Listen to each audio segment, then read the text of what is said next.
Coming up next is Irshad,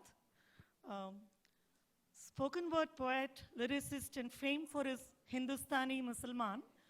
Hussain Hydari, along with the much loved Rajesh Reddy, with his thought-provoking shairi. This Wawasum duo will soon be in conversation with Sandeep Shikhar, co-founder of Anjuman. बोलना तो उनको है, मैं भी सुनने ही आया हूँ, तो वो जोर से बोलेंगे ज़रूर।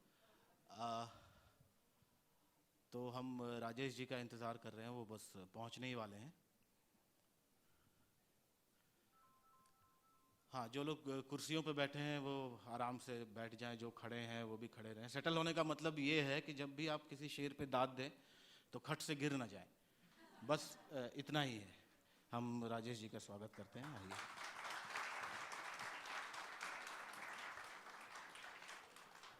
मैं इनका परिचय नहीं कराने वाला हूँ, क्योंकि इनका जो कद है, इनके जो कविताएं हैं, शायरी है, ये इनके परिचय को काफ़ी पीछे छोड़ चुकी हैं और बहुत आगे निकल चुकी हैं। मैं संदीप शिखर आप सबका स्वागत करता हूँ इस इरशाद में, और बेंगलुरु पोइट्री फेस्टिवल की तरफ से मैं राजेश रेड्डी साहब का और हुसैन हैदरी साहब का तहे दिल से इस्तकबाल करता हूँ। आपका बहुत बहुत स्वागत है।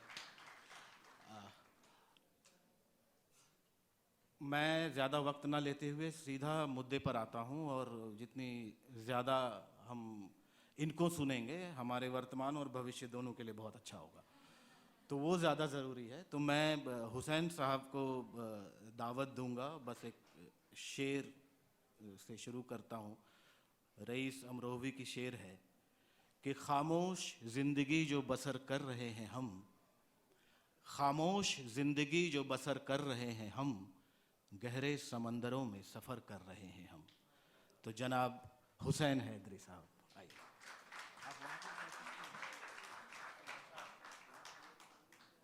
हाँ, तो ये सेशन का क्या फॉर्मेट होगा और किस तरह से कविताएं पढ़नी जाएंगी, ये मुझे अभी एग्जैक्टली 15 सेकंड पहले ही पता लगा है, तो मैं भी माइक की तरह एडजस्ट ही हो रहा हूँ।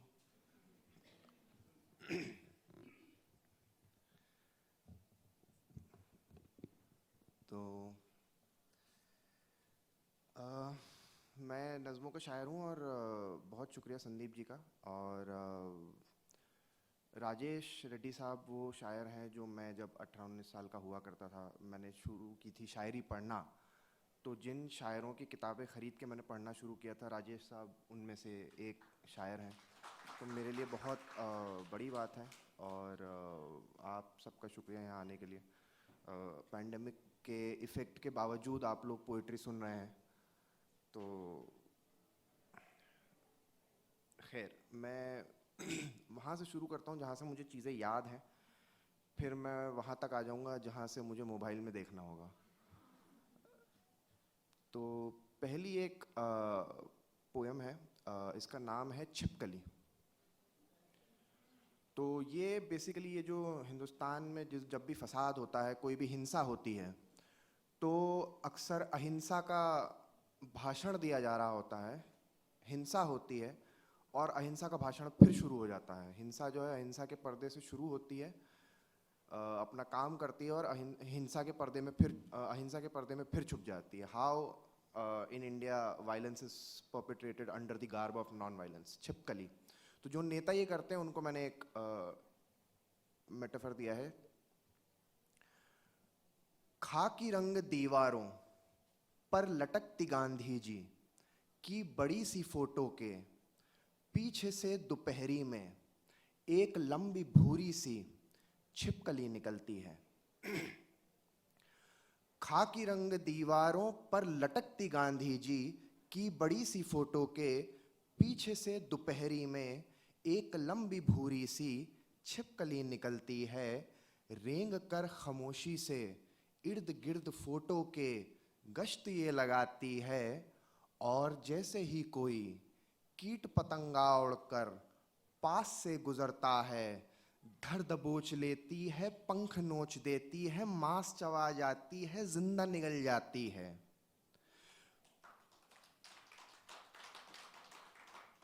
फिर बड़े सलीके से जैसे कुछ हुआ ना हो, कोई भी मरा ना हो, रेंगती हुई वापस गांधी जी की फोटो के पीछे लौट जाती हैं। तो ये एक नज्म थी। और एक ये दिल्ली में जो हिंसा हुई थी 2020 में, उसके ऊपर एक नज्म है। तो इस हिंसा के बाद हुआ ये था कि बहुत ये चलन हुआ था कि लेकिन उसमें ये जो बैलेंसिंग की जा रही थी, फॉल्स इक्विवेलेंस करके, ये जो एक फेक या अनट्रू बैलेंसिंग थी ये, जबकि पावर इक्वेशन बहुत मिसमैनेज थी। डैमेज जो हुआ दिल्ली में 2020 के बाद वो बहुत इम्बैलेंस था, लेकिन फिर भी ये कहा जाता है कि दोनों तरफ से हुआ जो भी हुआ। तो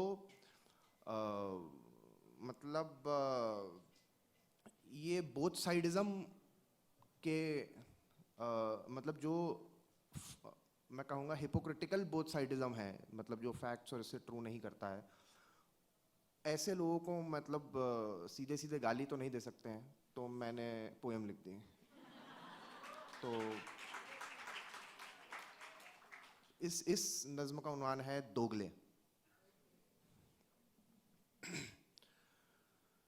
ये दास्तानों को बुनने वाले, ये एक रास्ता न चुनने वाले, ये दोनों तरफों की कहने वाले, ये बीच में जाके रहने वाले, तमाम दुनिया के सामने अब सबक मोहब्बत का दे रहे हैं। Because a lot of them were talking about let's spread love. Love is not the answer to justice.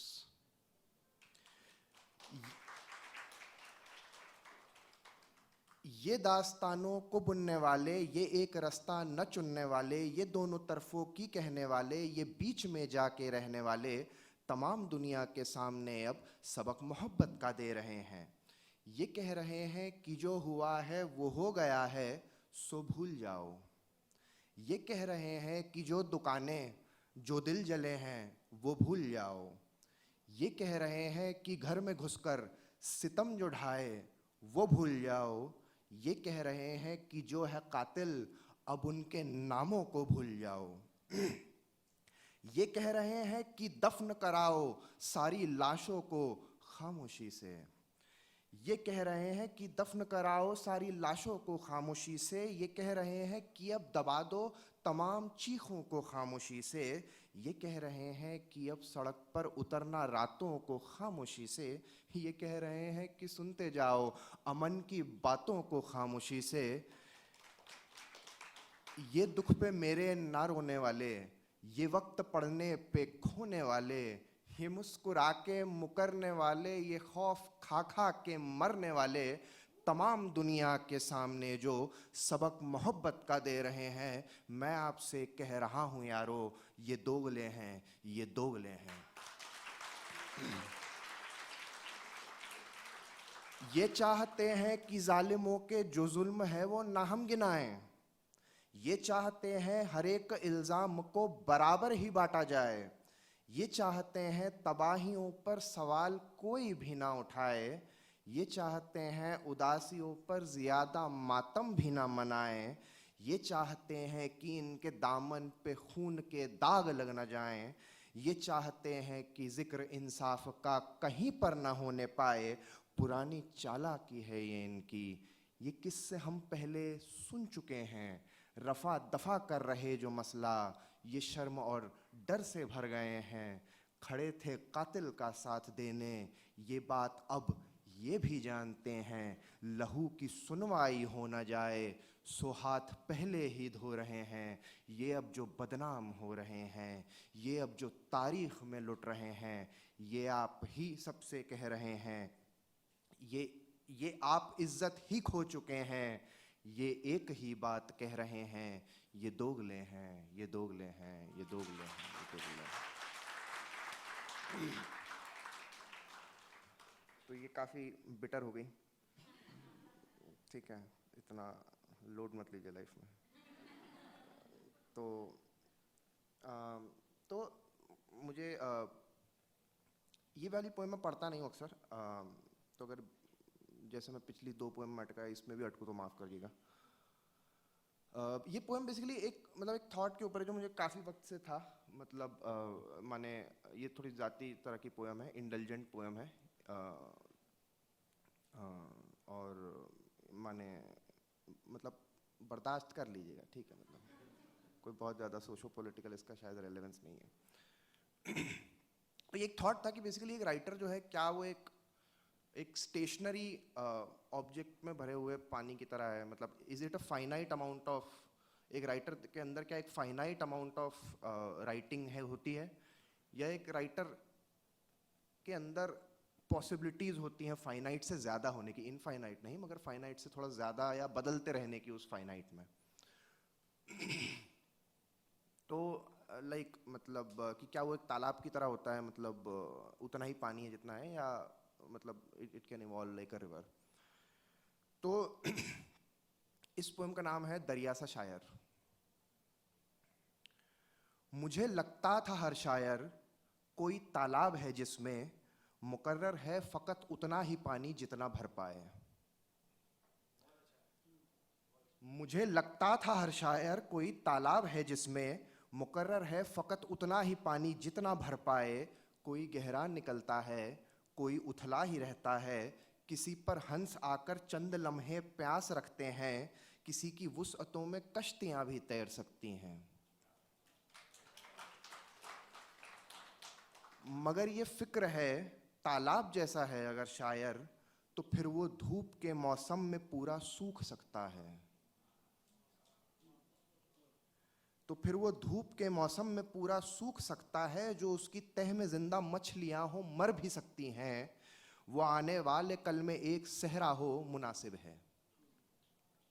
भले कुछ लोग हैं लेकिन नहीं जो सोचते ऐसा, रियाजत के शैदाई हैं। Riazat is practice. भले कुछ लोग हैं लेकिन नहीं जो सोचते ऐसा, रियाजत के शैदाई हैं। उन्होंने मुझको समझाया कि लफ्ज़ों की रवादारी अगर मानिंद पानी है, तो फिर शायर की मर्जी है कि वो तालाब बनने से बहुत पहले ही खुद चुन ले कि बनना है उसे दरिया।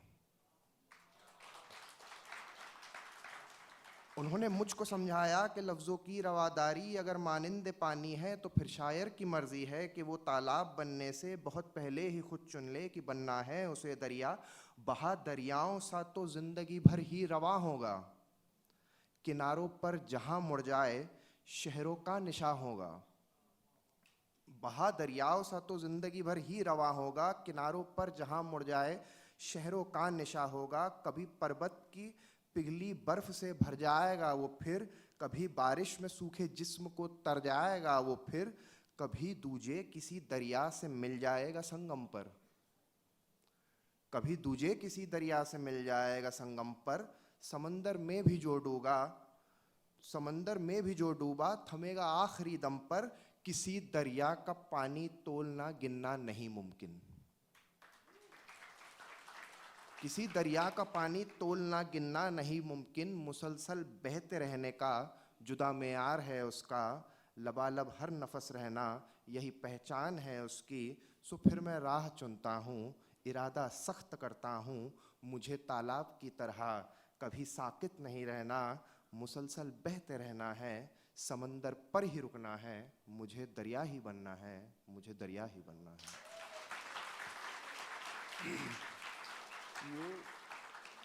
ये पोएम मैंने इसलिए पढ़ी कि आपको लगे कि भाई सिर्फ ऐसा मतलब गुस्से वाला पोएम ही नहीं लिखता है, दूसरा भी आता है लिखना, मतलब ऐसा नहीं है। लेकिन आप ज़्यादा कंफर्टेबल भी ना हो इसलिए वापस एक गुस्से वाली पोएम पढ़। तो ये मेरे पास 3 मिनट और है 15 मिनट में। तो ये इस पोएम में भी भूमिका बहुत है। मतलब कोई भी तमीज़ की पोएम नहीं जो बिना भूमिका के बताती जाए, ठीक है, सारी बदतमीज़ी वाली पोएम है। तो मतलब ये मतलब जो सुदामा पांडे धूमिल करके एक कवि हैं हिंदी में, उनकी एक पंक्ति है, मतलब उनकी एक कविता का एक अंश है कि लोहे का स्वाद लोहार से मत पूछो, उस घोड़े से पूछो जिसके मुंह में लगाम है। कि लोहे का स्वाद उस लोहार से मत पूछो, लोहे का स्वाद लोहार से मत पूछो, उस घोड़े से पूछो जिसके मुंह में लगाम है। कि do not ask the taste of metal from a blacksmith, ask from the horse which has a जो भी लगाम in English in his mouth.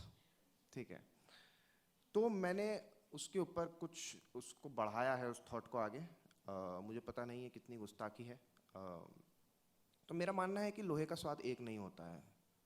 जिन लोगों के मुंह में लगाम होती है, जिस आवाम के मुंह में लगाम होती है, उन सबको स्वाद अलग अलग आता है। एक स्वाद का लोहा नहीं होता है। तो और ये जो टोन पुलिसिंग होती है कि मतलब जब आप सामने वाले के दर्द बयानी में उसके लफ्ज़ और उसके लहजे में मीन मेक और खोट निकालना शुरू कर दें, कि सामने वाला अगर आपको गाली बक के कह रहा है कि भाई तूने चाकू घोंप दिया मुझे, तो आप कह रहे हैं अरे तुमने गाली बक दी। ये जो टोन पुलिसिंग होती है, ये जो कि अरे ये तो मर गए, लेकिन आप गुस्से में कैसे बोल सकते हैं कि आप मर गए। तो जो अक्सर ऑप्रेस्ड का जो रहता है टोन पुलिसिंग, जो ऑप्रेसर होता है वो करता है कि नहीं, वो एक भाषा की कैद होती है जिसमें उसे भाषा के पिंजरे में उसे बांधा जाता है। तो ये उस का कंटिन्यूएशन है कि लोहार ने मतलब लोहे का स्वाद लोहार से मत पूछो, उस घोड़े से पूछो जिसके मुंह में लगाम है। इस कविता का नाम है लोहे के स्वाद। लोहार ने पढ़ ली सुदामा पांडे धूमिल की कविता और सीधा पहुंच गया अस्तबल पूछने घोड़ों से ही लोहे का स्वाद। लोहार ने पढ़ ली सुदामा पांडे धूमिल की कविता और सीधा पहुंच गया अस्तबल पूछने घोड़ों से ही लोहे का स्वाद। कुछ ने हिनहिनाते हुए कहा थोड़ा फीका, थोड़ा तीखा, थोड़ा कड़वा। कुछ ने हिनहिनाते हुए कहा थोड़ा फीका, थोड़ा तीखा, थोड़ा कड़वा। कुछ ने पैर पटकते हुए कहा थूक जैसा, खून जैसा, पस जैसा। कुछ ने लगाम खींचते हुए कहा गुलामी का, विवशता का, क्रोध का। घोड़े चीखने लगे एक साथ, मच गया अस्तबल में शोर और लोहार ने उठा लिया लोहे का हथौड़ा, दे मारा एक घोड़े के सर। फिर पूछा सन्नाटे में अब बताओ मुझे, धीमे स्वर में, शुद्ध भाषा में, शांति और प्रेम से एकमत होकर लोहे का स्वाद।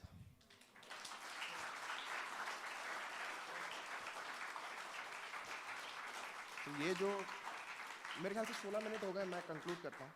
16 मिनट हो चुके हैं। हाँ, तो मैं बस ठीक है, I conclude. Thank you so much. अगर तो राजेश साहब, थैंक यू।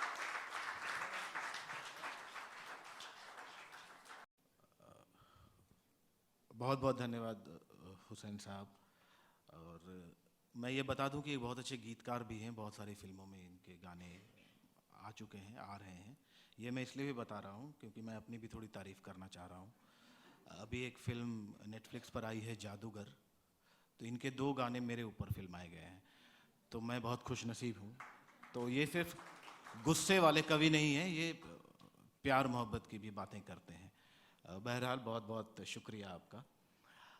अब मुझे पता है आप लोग रेड्डी साहब को सुनना चाहते हैं, और जैसा कि हुसैन जी ने बताया कि बचपन से हमने इनको पढ़ा है, सुना है, तो इनको बुलाने के लिए मैं इन्हीं की 4 लाइनें इस्तेमाल करना चाहता हूँ। अपना चर्चा यहाँ वहाँ था बहुत, आग ज़रा सी थी, धुआं था बहुत, अपने अपने में हम ज़रा से थे, कोई हमारे दरमियाँ था बहुत। ऐसे सलीके के कवि, शायर राजेश रेड्डी साहब। थैंक यू, शुक्रिया, धन्यवाद। अभी सबसे पहले तो मैं इस बेंगलुरु पोइट्री फेस्टिवल के आयोजकों को धन्यवाद देता हूँ, शुक्रिया अदा करता हूँ कि मैं आज इसका हिस्सा बन सका। जब तक मैंने देखा नहीं था, मुझे इसके बारे में अंदाज़ा नहीं था कि ये इतना खूबसूरत है। दिन में मैंने एक आध सेशन भी देखा, अटेंड किया, सुना भी। तो जो पोइट्री की, कविता की जो ऑडियंस है, मतलब मैं दुनिया भर में मुशायरे मैंने पढ़े हैं, हिंदुस्तान में, हिंदुस्तान के बाहर, लेकिन एक ख़ास किस्म की ऑडियंस, ख़ास किस्म के सुनने वाले और हर जनरेशन के लोग यहाँ मौजूद हैं, और ख़ासतौर से यंग जनरेशन बहुत अच्छी तादाद में है। तो मैं बेंगलोर को और आज के इस प्रोग्राम के आयोजकों को बहुत बहुत मुबारकबाद देता हूँ, शुक्रिया अदा करता हूँ।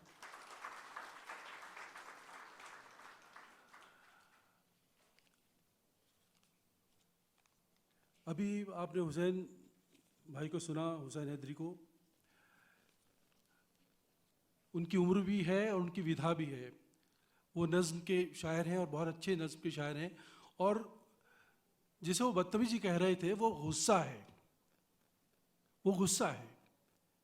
और गुस्सा किन चीज़ों के लिए है, किन बातों के लिए है, वो आप अच्छी तरह जानते हैं। लेकिन मैं गज़ल का शायर हूँ, तो मैं गज़ल में गुस्सा उस तरह से नहीं कह सकता जिस तरह से उन्होंने अपनी नज़मों में कहा। मुझे इशारों में बात कहनी होती है, कभी उसमें तीखा बनाता है, कभी दर्द को के लहजे में कहना पड़ता है। हालात को ही बयान करना है, लेकिन अपने अपने ढंग से। अब जैसे मैं ताज़ा गज़लें शुरू पढ़ूंगा, उससे पहले कुछ ज़रूरी शेर, और एकदम नई ऑडियंस मुझे लग रही है। सिर्फ ज़फ़र भाई, तस्नीम साहिबा और एक दो और दोस्त हैं जिन्होंने मुझे पहले बुलाया भी, सुना भी, मुझे प्यार भी दिया है और देते रहे हैं। तो एक नई ऑडियंस के लिए ये जो कुछ ज़रूरी सा शेर है। हमने अभी आज़ादी का अमृत महोत्सव मनाया। ये बेंगलुरु की सच्चाई शायद ना हो, मैं मुंबई से आया हूँ, मुंबई की सच्चाई शायद ना हो, लेकिन आम हिंदुस्तानी की सच्चाई है 75 साल बाद भी। मैं वो पढ़ रहा हूँ। उसके बाद, शाम को जिस वक्त खाली हाथ घर जाता हूं मैं, शाम को जिस वक्त खाली हाथ घर जाता हूं मैं, मुस्कुरा देते हैं बच्चे और मर जाता हूं मैं। आपने सुना होगा कि एक राशन देने एक आदमी गया और उसको कहा झंडा लो तब राशन मिलेगा, अब उसके पास पैसे नहीं हैं। तो ये शेर अमृत महोत्सव के खिलाफ नहीं है, लेकिन उन लोगों के पक्ष में है कि जिनके बारे में हमें सोचना है, समझना है। बस, शाम को जिस वक्त खाली हाथ घर जाता हूं मैं, मुस्कुरा देते हैं बच्चे और मर जाता हूं मैं। और अब मैं अपनी रोज़मर्रा की ज़िंदगी पर आता हूं। एक सुबह सुबह का सच आपसे शेयर कर रहा हूं, और ये सच बंगलोर का भी उतना ही है जितना मुंबई का है, हम सब का है। किसी दिन जिंदगानी में करिश्मा क्यों नहीं होता, किसी दिन जिंदगानी में करिश्मा क्यों नहीं होता, मैं हर दिन जाग तो जाता हूं, जिंदा क्यों नहीं होता।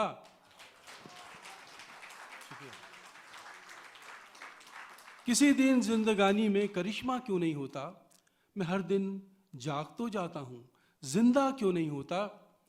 और एक और ज़रूरी शेर, हमने कई फसाद देखे, दंगे फसाद, फेक एनकाउंटर्स, और हम अखबारों में अक्सर इतने पढ़ते हैं कि इतने मरे, इतने घायल, लेकिन जो बच जाते हैं उन पर क्या गुजरती है ये शेर। एक लफ्ज़ है शजर, यानी पेड़। अब देखें, हम यूं देखिए तो आंधी में बस एक शजर गया, यूं देखिए तो आंधी में बस एक शजर गया, लेकिन न जाने कितने परिंदों का घर गया। शुक्रिया। यूं देखिए तो आंधी में बस एक शजर गया, लेकिन न जाने कितने परिंदों का घर गया। और संजय भाई एक अलग सा शेर कि जैसे गलत पते पे चला आए कोई शख्स, जैसे गलत पते पे चला आए कोई शख्स, सुख ऐसे मेरे दर पे रुका और गुजर गया।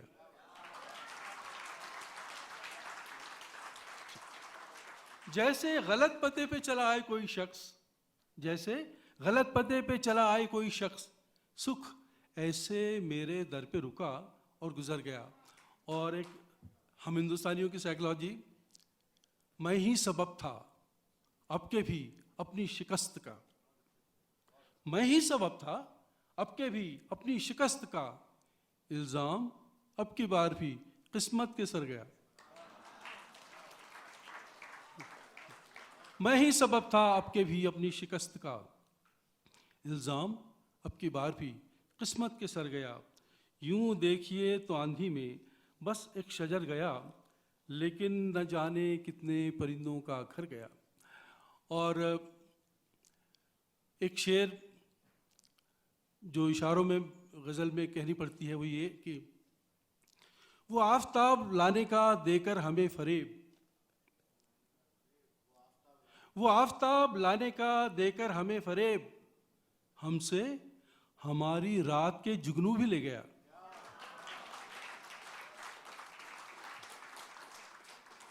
वो आफताब लाने का देकर हमें फरेब, हमसे हमारी रात के जुगनू भी ले गया। और एक थोड़ा मूड बदलने के लिए एक शेर, छोटी बहर का एक शेर,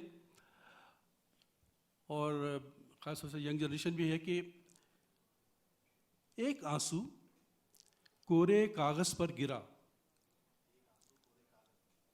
एक आंसू कोरे कागज पर गिरा और अधूरा खत मुकम्मल हो गया। शुक्रिया। एक आंसू कोरे कागज पर गिरा और अधूरा खत मुकम्मल हो गया। और एक और शेर,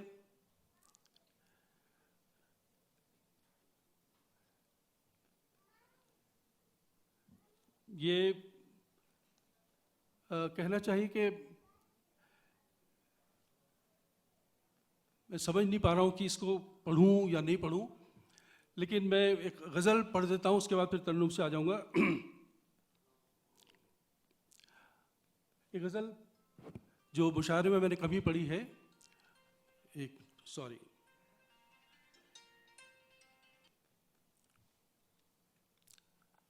ज़फ़र साहब आपके लिए भी शायद नहीं हो, दिखें बहुत। दुनिया को रेशा रेशा उधेड़े रफू करे, दुनिया को रेशा रेशा उधेड़े रफू करे, आ बैठ थोड़ी देर जरा गुफ्तगू करें। दुनिया को रेशा रेशा उधेड़े रफू करे, आ बैठ थोड़ी देर जरा गुफ्तगू करें। और ख़ास तौर से ये शेर, जिसका वजूद ही न हो दोनों जहान में, जिसका वजूद ही न हो दोनों जहान में, उस शय की आरजू ही नहीं जुस्तजू करें। जिसका वजूद ही न हो दोनों जहान में, उस शय की आरजू ही नहीं जुस्तजू करें। और ये अक्सर हर सबके साथ होता है कि दुनिया में एक ज़माने से होता रहा है जो, दुनिया में एक ज़माने से होता रहा है जो, दुनिया ये चाहती है वही हूबहू करे। शुक्रिया। दुनिया में एक ज़माने से होता रहा है जो, दुनिया ये चाहती है वही हूबहू करे। और एक अलग रंग का शेर, उनकी ये ज़िद कि एक तकल्लुफ़ बना रहे, एक क्लासिकल अंदाज का शेर, उनकी ये ज़िद कि एक तकल्लुफ़ बना रहे, अपनी तड़प कि आपको तुम तुमको तू करें। उनकी ये ज़िद कि एक तकल्लुफ़ बना रहे, अपनी तड़प कि आपको तुम तुमको तू करें। और उनकी नज़र में आएगा किस दिन हमारा गम, उनकी नज़र में आएगा किस दिन हमारा गम, आखिर हम अपने अश्कों को कब तक लहू करें। शुक्रिया। उनकी नज़र में आएगा कब किस दिन हमारा गम, आखिर हम अपने अश्कों को कब तक लहू करें। दिल था किसी ने तोड़ दिया खेल खेल में, दिल था किसी ने तोड़ दिया खेल खेल में, इतनी ज़रा सी बात पे क्या हाव हू करें। दिल था किसी ने तोड़ दिया खेल खेल में, इतनी ज़रा सी बात पे क्या हाव हू करें। और एक गालिब का बहुत मशहूर शेर आपने सुना होगा कि बड़े बेआबरू होकर तेरे कूचे से हम निकले। अब उस शेर को मैंने अपने ढंग से इस्तेमाल भी किया, कुछ अपने ढंग से कुछ कहने की कोशिश की, और देखें बात बनी कि नहीं कि दिल फिर बज़िद है फिर उसी कूचे में जाएं हम। दिल फिर भी बज़िद है, फिर उसी कूचे में जाएं हम, फिर एक बार वो हमें बेआबरू करें। दिल फिर बज़िद है, फिर उसी कूचे में जाएं हम, फिर एक बार वो हमें बेआबरू करें। दुनिया को रेशा रेशा उधेड़ें, रफू करें। आ बैठ थोड़ी देर ज़रा गुफ्तगू करें। शुक्रिया, बहुत बहुत शुक्रिया। वक्त कम है तो मैं 2 गज़लें तरन्नुम से पेश कर दूंगा आपके लिए।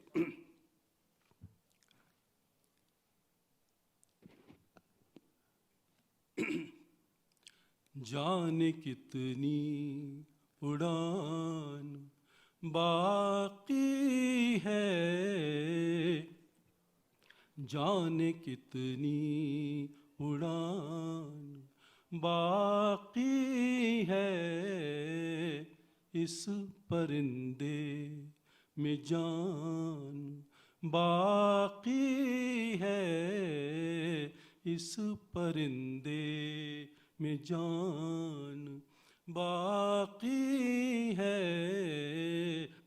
जाने कितनी उड़ान। और शेर, जितनी बटनी थी बट चुकी ये ज़मीन, जितनी बटनी थी बट चुकी ये ज़मीन, अब तो बस आसमान बाकी है।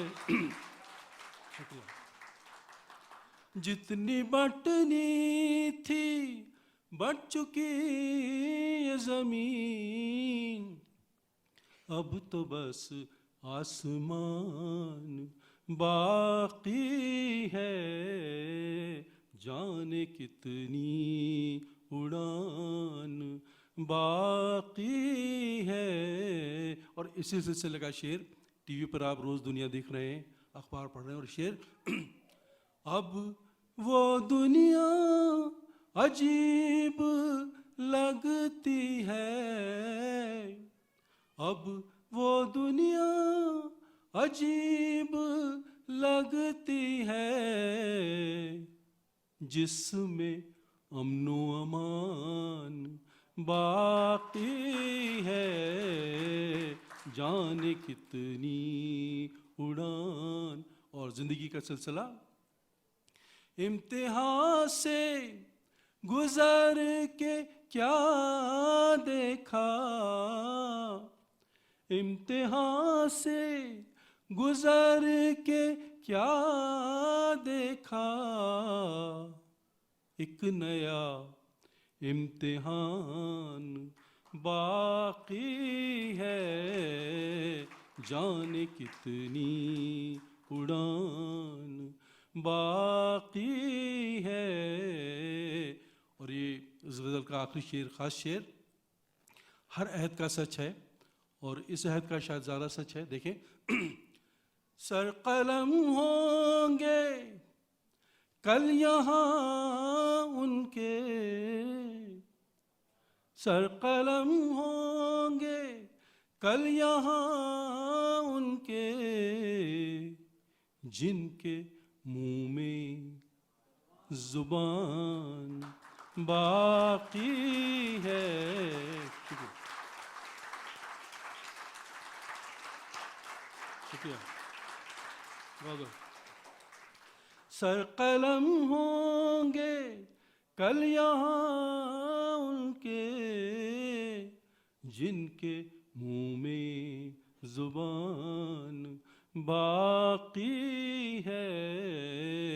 जाने कितनी उड़ान बाकी है, इस परिंदे में जान बाकी है। शुक्रिया। एक गज़ल हो गई,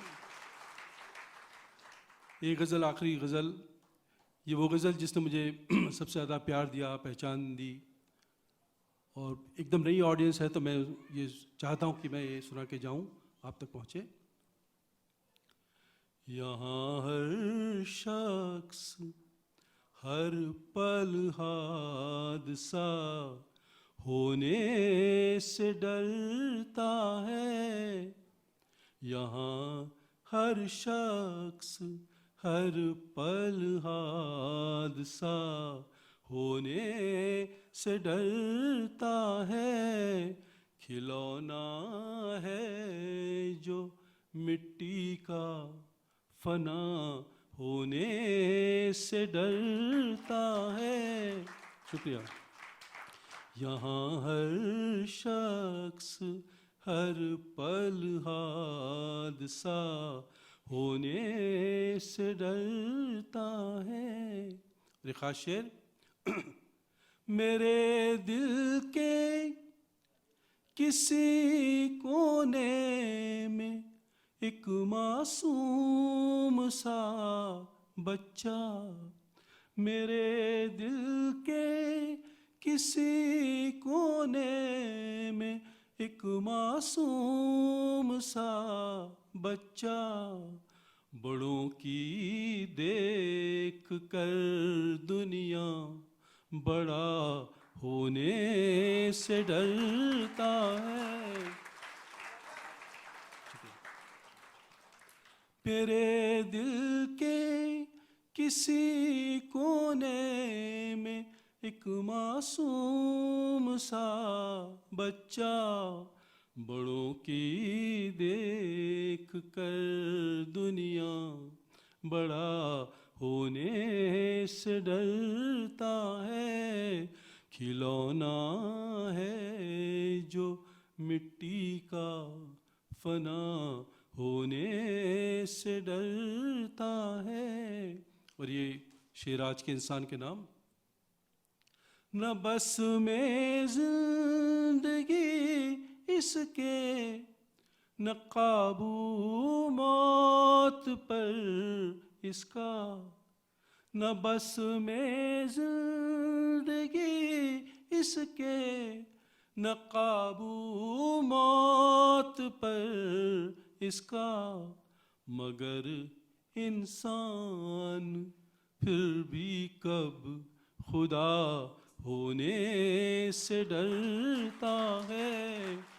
मगर इंसान फिर भी कब खुदा होने से डरता है। और गज़ल का आखिरी शेर, ख़ास शेर। अमीर हो गरीब हो किसी भी मुल्क का इंसान हो, ये ज़िंदगी जो है हर इंसान को एक मोड़ पर ज़रूर लेके आती है कभी ना कभी, कि वो पनाह मांगता है कि भाई वापस बुला ले, बहुत हो गया। तो लेकिन जब वो पल आता है, वो पल हमने देखा कोरोना में कैसे हमने अपने आप को बचाया, भागते फिरे, बचते फिरे। और ये शेर देखें, अजब ये जिंदगी की कैद है, दुनिया का हर इंसान। अजब ये जिंदगी की कैद है, दुनिया का हर इंसान। रिहाई मांगता है और रिहा होने से डरता है। शुक्रिया।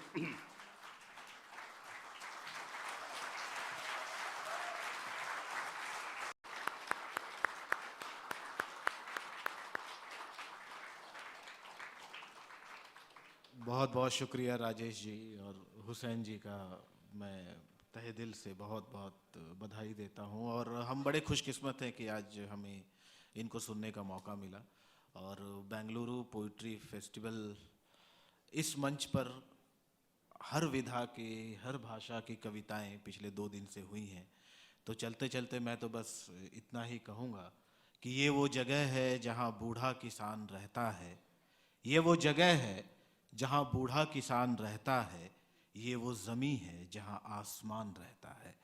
तो बहुत बहुत शुक्रिया आप लोग सबका। अभी मुझे 5 मिनट का अल्टीमेटम दिया गया था, मैंने 2.5 मिनट में ख़त्म कर दिया। इसके लिए भी हम शाबाशी के पात्र हैं। और बहुत बहुत शुक्रिया, बहुत जल्द मुलाकात होगी। और राजेश जी, हुसैन जी, बहुत बहुत धन्यवाद आपका।